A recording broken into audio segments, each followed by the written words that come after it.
નમસ્કાર, ગુજરાત સત્યનાજમાં આપનું હાર્દિક સ્વાગત છે। આજે વાત કરવી છે એવા ધુતારાઓની કે જે સરકારના જ ધુતારાઓ છે અને એમ કહી શકાય કે આ સરકારના ધુતારાઓ એટલા પ્રમાણમાં ખિસ્સા ગરમ કરી લીધા છે ને કે એની કોઈ સીમા નથી। લુણાગરા ગામમાં તંત્રની નફટાઈ છે અને સાહેબ જ ખનન માફિયા બન્યા છે। ત્યારે ગૌચર પર ખાડા જોવા મળી રહ્યા છે અને ગજવામાં નોટો જોવા મળી રહી છે। લુણાગરાના ગૌચરમાં જેસીબી એવા હાલે છે જાણે કોઈના બાપની જાગીર હોય। કોઈ મંજૂરી નથી, કોઈ ઠરાવ નથી, બસ સરકારી ગાડીઓ લગાડીને રાતો રાત ખનન છે તે જોવા મળી રહ્યું છે।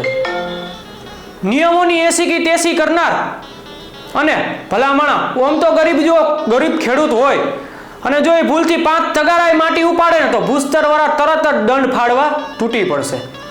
પણ આ બીજી બાજુ જો વાત કરી તો અત્યારે તો આખું ગૌચર છે તે ખોદાઈ ગયું છે અને સાહેબની આંખે પાટા બંધાઈ ગયા છે કે પછી ગજવામાં ગાંધી છાપ નોટો પહોંચી ગઈ। એ એક મોટો સવાલ છે। લોકશાહીના નામે અને રાજાશાહીથી પણ ભૂંડું અહીંયા હાલે છે। પંચાયતની તિજોરી તો તળિયા ઝાટક કરી નાખી છે। ખાનગી વહીવટદારો પોતાના બંગલા બનાવી લીધા છે। ગામનું ગૌચર તો ગાયો માટે હોય પણ અહીંયા તો ગામના ગધેડા પણ ન ખાય એવી હાલત એને કરી નાખી છે। મુખ્ય સવાલ તો એ છે કે જેનો જવાબ જનતા માંગે છે કે કોના ઈશારે આ ખેલ છે તે ખેલાય છે અને પંચાયતને અંધારામાં રાખી અને આવડી મોટી હિંમત ક્યાં મોટા માથાએ કરી આપી। રોયલ્ટી ચોરીનો માલ કોના ઘરે જાય છે?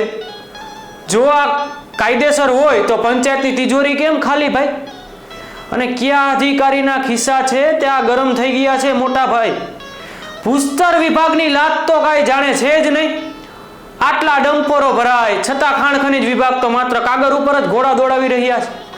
પણ હવે જોવાનું એ રહ્યું કે સત્ય સમર્પણ ન્યૂઝના અહેવાલ બાદ તંત્ર છે તે દોડતું થયું હોય અને મામલતદારના અમુક માણસો આવીને અને ત્યાંનું કામ અટકાડી દે છે। પણ હવે જોવાનું તો એ છે કે કામ અટકાડે કામ ન થાય ભલામણા એના અધિકારીઓ ઉપર તમે કાર્યવાહી કરો। આમ તો તમે ગરીબ માણસ ઉપર ભલામણા બહુ કાર્યવાહી કરી એટલે હવે તમે કોક આ અધિકારીઓ માથે કાર્યવાહી કરો અને તમારા કાગળ છે ને એના ઘોડા દોડતા કરો તો એમ કહેવાય કે સરકારી અધિકારી પર પણ ગુનો નોંધ્યો।